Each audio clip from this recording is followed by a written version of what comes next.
Hello students, welcome to my YouTube channel.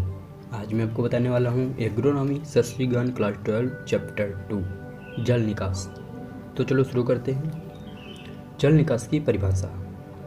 फसल की पैदावार बढ़ाने हेतु भूमि की सतह अथवा अधोसतह से आवश्यकता से अधिक या अतिरिक्त जल को बाहर निकालने की क्रिया को जल निकास कहते हैं। जल निकास की समस्याएं क्या हैं?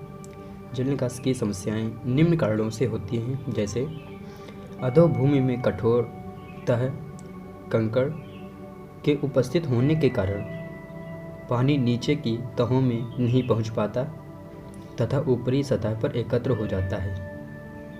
अधिक वर्षा वाले क्षेत्रों में जहां पर जल निकासी छोटे छोटे नाले या नालियों द्वारा सीमित हो जाता है, निचले स्थानों में वर्षा ऋतु में पानी बह जाता है या सिंचाई के तुरंत बाद वर्षा होने पर जल निकास की आवश्यकता पड़ती है।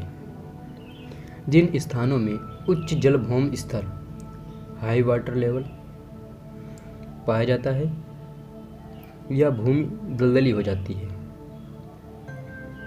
नहरी क्षेत्रों में जहां किनारे की खेतों में पानी निस्यंदन या अपसरण द्वारा एकत्र हो जाता है, अतः जल निकास की आवश्यकता पड़ती है। चिकनी भूमि में पानी कम मात्रा में भूमि में शोषित हो पाता है और अधिक मात्रा सतह पर एकत्रित हो जाता है।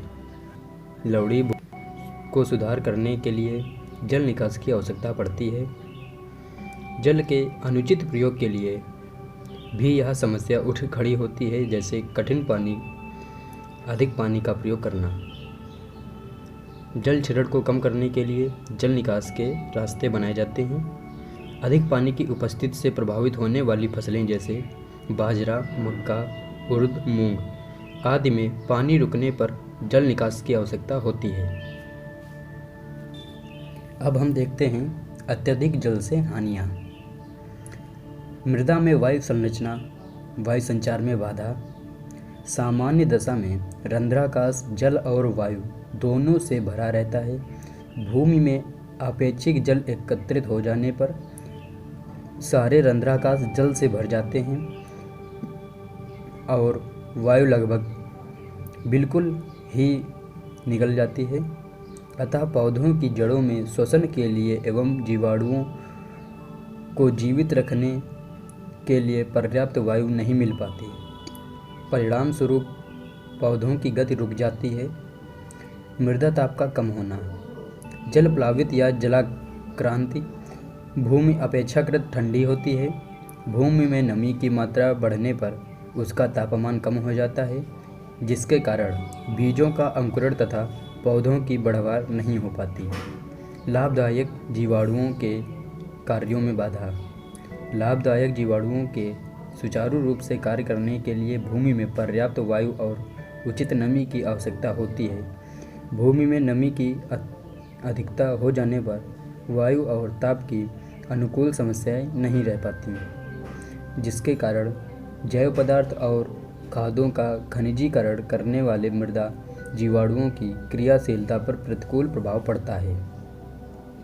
जड़ों का उथला रह जाना। जड़ें नमी को प्राप्त करने के लिए बढ़ती हैं। भूमि की ऊपरी सतह में इन्हें पर्याप्त नमी मिल जाने पर वे उथली रहती हैं। उथली जड़ें दुर्बल रहती हैं और तेज हवा चलने पर फसलें गिर जाती हैं। साथ ही जड़ों के उथली रह जाने पर वे पोषक तत्वों को ऊपरी सतह से ही ले पाते हैं तथा नीचे की सतह के तत्वों का उपयोग नहीं कर पाती, जिससे पौधों की वृद्धि अच्छी नहीं हो पाती। यह जल पटल ऊंचा होने के कारण जड़ों का विकास अवरुद्ध हो जाता है। जुताई बुआई का पिछड़ जाना। भूमि में अधिक नमी होने पर उसमें ओट बहुत देर में आती है, अतः फसलों की बुआई के लिए खेत को समय पर तैयार नहीं किया जा सकता। फसलों की बुआई पिछड़ जाती है, जिससे कम उपज प्राप्त होती है। अब हम देखते हैं दलदल हो जाना। अधिक समय तक जल भरा रहने के कारण भूमि दलदल हो जाती है, मृदा संरचना खराब हो जाती है और भूमि ठोस हो जाती है। तो स्टूडेंट्स, अब हम देखते हैं जल निकास से लाभ।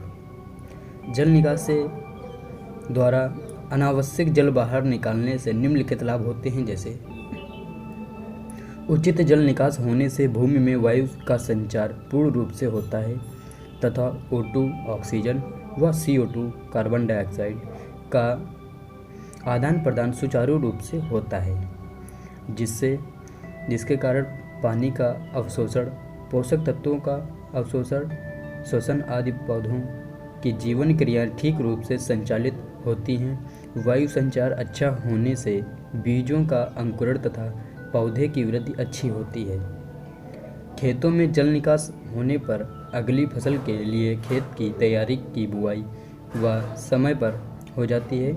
जल प्लावित भूमियाँ ठंडी होती हैं और जल निकास होने पर भूमि में गर्मी आ जाती है।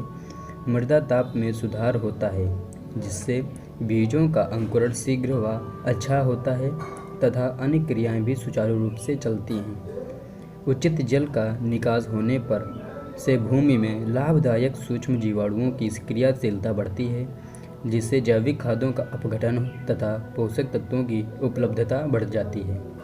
जल निकास ठीक होने पर पौधे की पोषक तत्वों का निच्छालन द्वारा ह्रास बहुत कम होता है। जल निकास के कारण मिट्टी की भौतिक और रासायनिक और जैविक दशाओं में सुधार होता है, जिससे उपज में वृद्धि होती है।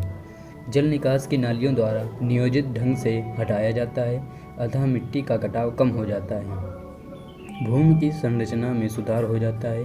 भूमि दलदली एवं ठोस होने से बच जाती है। जल निकास की आवश्यकता क्यों पड़ती है?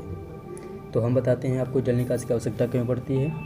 कुछ भूमियों में वर्षा अधिक होने से पानी अधिक दिनों के लिए भर जाता है, जिससे उसमें बोई गई फसल नष्ट हो जाती है।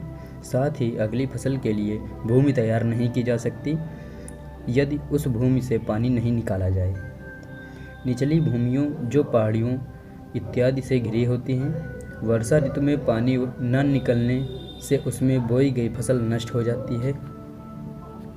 कहीं कहीं नहरों की सतह पास के क्षेत्रों से ऊंची होती है, वहां वर्षा ऋतु में जल स्तर ऊपर उठकर क्षेत्र में चारों ओर पानी भर जाता है, क्योंकि ऐसी भूमियां जल स्तर ऊंचा होने के कारण अन्य मौसम में भी तर रहती हैं, जिसके कारण फसलें खराब हो जाती हैं। यद्यपि धान की फसल को अधिक पानी की आवश्यकता होती है, तो भी पौधों को उचित वायु प्रदान करने के लिए जल निकास की आवश्यकता पड़ती है। उचित जल निकास से भूमि उर्वर रहती है। जल निकास का प्रबंध। जल निकास का समुचित प्रबंध करना फसलोत्पादन के लिए अति आवश्यक है। किसी क्षेत्र के लिए जल निकास की योजना हेतु निम्नलिखित जानकारी आवश्यक है।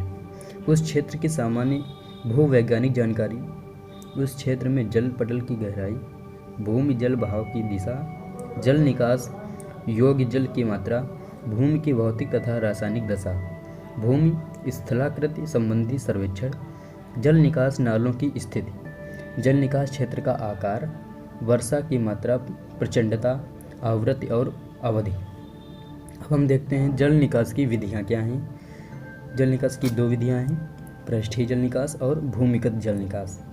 तो हम देखते हैं पृष्ठीय जल निकास क्या है। जब जल निकास भूमि की ऊपरी सतह पर नालियाँ बनाकर किया जाता है, तो वह खुला जल निकास या पृष्ठीय जल निकास कहलाता है। पृष्ठीय जल निकास की विधियाँ निम्नलिखित अपनाई जाती हैं, जैसे भूमि का रेखण करके, भूमि का समरेखण करके, भूमि प्रवणता में सुधार, भूमि समतलना, निकास नालियों का क्षेत्र खाइयों द्वारा, अस्थायी नालियाँ, कटआउट नालियाँ, स्थायी नालियाँ, रेंडम नालियाँ, बेंडिंग नालियाँ, समानांतर नालियाँ, क्रॉस स्लोप नालियाँ। अब हम देखते हैं भूमिगत जल निकास। जब जल निकास भूमि के अंदर नालियाँ बनाकर किया जाता है, तो वह भूमिगत जल निकास कहलाता है। भूमिगत जल निकास के लिए निम्न विधियाँ अपनाई गई हैं, जैसे टाइल या खपरेल जल निकास नालियाँ, मोल निकास नालियाँ, पत्थर या ईंटों की नालियाँ, छिद्रित पाइप जल निकास नालियाँ।